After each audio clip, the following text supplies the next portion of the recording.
رووسیای دانەی بڕیارەکەی ئەمریکای کرد بۆ سەپاندنی سزا بەسەر ئێراندا. وڵاتانی ئەوروپاش ئەو هەنگاویان لە ڕووی یاساییەوە بە بەتاڵ لە قەڵەمدا. سکرتێری نەتەوە یەکگرتوەکانیش لەبەر گوماناوی بوونی ڕایگەیاند هەڵوێستی نابێت. وەزارەتی دەرەوەی رووسیا ئەو ڕاگەاندراوەی ئەمریکای بەیەکلایەنە ناوبرد بەهۆی بێبنەمایی لە ڕووی یاسای نێودەوڵەتیەوە بە ناشەرعی لە قەڵەمدا و جەختی لەوە کردەوە کە ئاکامەکانی وڵاتانی تر ناگرێتەوە.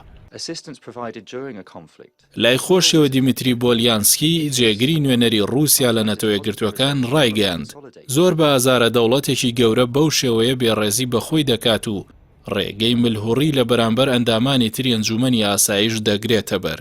ناوبراو ئەو کارەی ئەمریکای با پێشێلکردنی یاسای نێودەوڵەتی ناوبرد کە دەیەوێت بە زۆر ئیرادەی خۆی بەسەر ئەوانی تردا بسەپێنێت، چونکە ئێمە لە مانگی ئابی ڕابردوودا هەموو بۆچوونەکانی واشنتۆنمان بۆ گەڕاندنەوەی سزاکان بە ناشەرعی بۆ ڕوون کردەوە.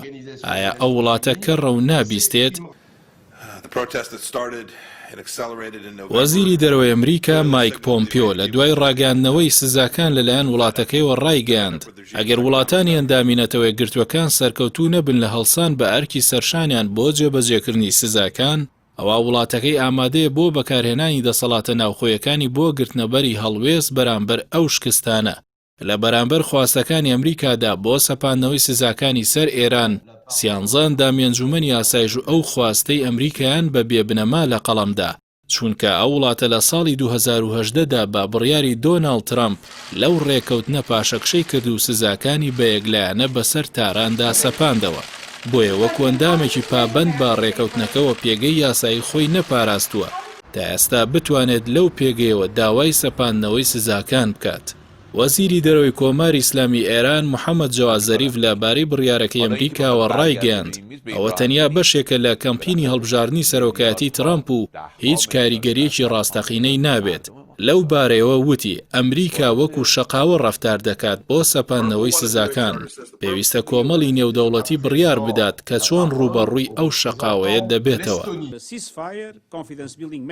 سکرتێری گشتی نەتەوە یەکگرتوەکان ئانتۆنیۆ گۆتێرێش ڕایگەاند کە ئەو ناتوانێت لەبارەی ئەو ڕاگەیاندراوەی ئەمریکاوە هیچ هەڵوێستێک وەربگرێت، چونکە گومانی هەیە لە بابەتەکە.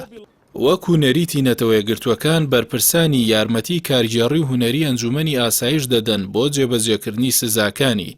سکرتێری گشتی پسپۆری سەربەخۆ بۆ ئەو دۆسیانە دیاری دەکات، بەڵام بەهۆی ئەو گومانەی کە ناوبراو لە بڕیارەکەی ئەمریکای هەیە لەو بارەوە هیچ هەنگاوێک هەڵناگرێت. سەپاندنەوەی سزای یەکلایەنی ئەمریکا بەسەر ئێراندا هاوکاتە لەگەڵ تێپەڕینی کەشتێکی فڕۆکە هەڵگر و دوو کەشتی جەنگی ئەو وڵاتە لە گەروی هورمز بەرەو کەنداوی فارس کە هاوکاتە لەگەڵ گەرمکردنەوەی گوشارەکان بۆ سەر تاران. بۆیە ژەنەڕاڵ حوسێن سەلامی فەرماندەی سوپای پاسداران ئێران هۆشداری دایە ئەمریکا لە هەر هەڵەیەک ڕوو بدات.